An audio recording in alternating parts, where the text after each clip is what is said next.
is an enormous a group of people who are involved in this conspiracy, and that's exactly what it is, who are pedophiles and other deviants.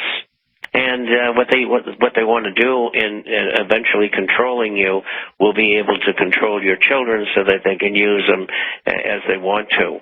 And it is so rampant, it's unbelievable. I went to Rome one time. They wanted me to take over the Observator Romano, and of course, at that time I didn't know anything about how to run a newspaper. And the editor had died, and his wife was running it, and they wanted myself and somebody else to run the paper. And the front page of the paper, Henry Kissinger's in town, hide your children. I'll never forget it. Of course, you wouldn't see that kind of a headline in the United States, but Kissinger is a famous pedophile, as is Gordon Brown and the Bushes, and I could go on and on. There's millions of them. And they'll have a field day with children once they are able to take over. And so that's what is in the future for your children and grandchildren. Henry Kissinger was a well-known, totally a homosexual, not even both ways. And so his wife is a marriage of oh, it's just a convenience. Yeah, and he might, maybe he's discovered women in his late age, I don't know. But no, I heard through a very well-grounded German that Henry's best friend's father told Henry to stay away from him, and that's why Henry left. The family were embarrassed, and Henry went to Britain where they did this, and then changed his name from Heinz to Henry.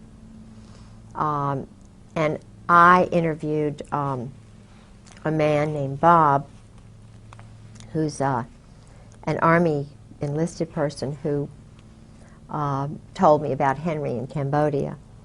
So he, up through Cambodia, he was actually raping young men.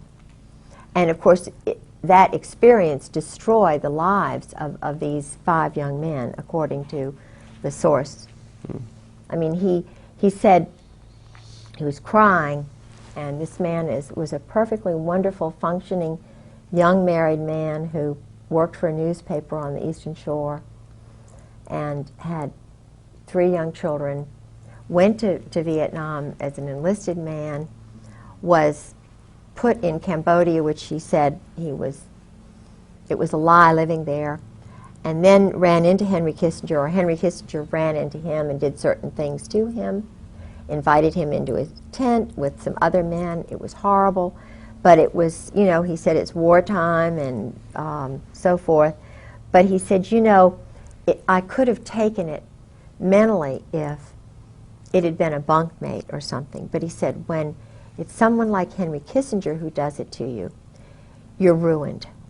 He said, I could never, he said he came back home. Oh, and this is interesting, and I really believe that Bob's right. He said, Kissinger said to him, if you ever tell anybody, if you ever mention a soul, it's the end of you. Don't you ever tell anybody.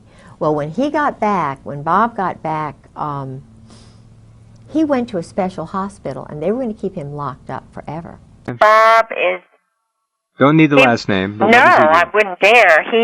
He was a tall, sort of middle-aged, had been enlisted in the Army during Vietnam, and must have been very good-looking. He had a wife and 3 children. He was doing things for a little newspaper. He was writing articles for a little newspaper before he was pressed into going into Vietnam. All right. And being good-looking, and his family were German, but that wasn't the issue. He just was good-looking. And he was in, I believe he said Cambodia, in other words, he was where they weren't supposed to be. And Kissinger, they had a base camp there, and Kissinger was in the base camp. He had a big tent there. And Bob told me how Kissinger came over to him. They were out, sort of inspecting the troops during the day, and Kissinger got Bob off to the side and put his hands in a certain place and invited him to come to his tent. Well, that evening, and he said there were two other people there, and he described to me graphically what they did.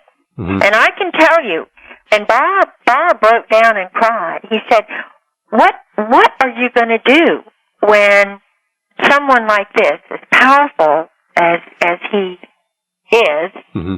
does this to you, and you try to go home after having been in a really crazy war anyway? Right. And Bob was warned by him not to talk, and in fact, when he got back to Washington State or Oregon or wherever it was, there was a psychiatrist who was there, and they tried to put him in an institutionalized setting, and he had some friends back home, back in Virginia, mm-hmm.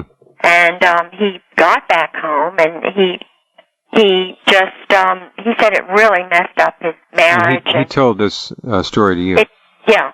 Now we're talking about, I assume, sexual penetration. Yeah. Oh, yes, and just anal, mm-hmm. Just horrible stuff. Right. And it just is so. And you had no doubt sad. No doubt that he was telling the truth. Oh, absolutely no doubt whatsoever. Okay. No doubt whatsoever. And he didn't have, he was just we had been friends, and he was just talking.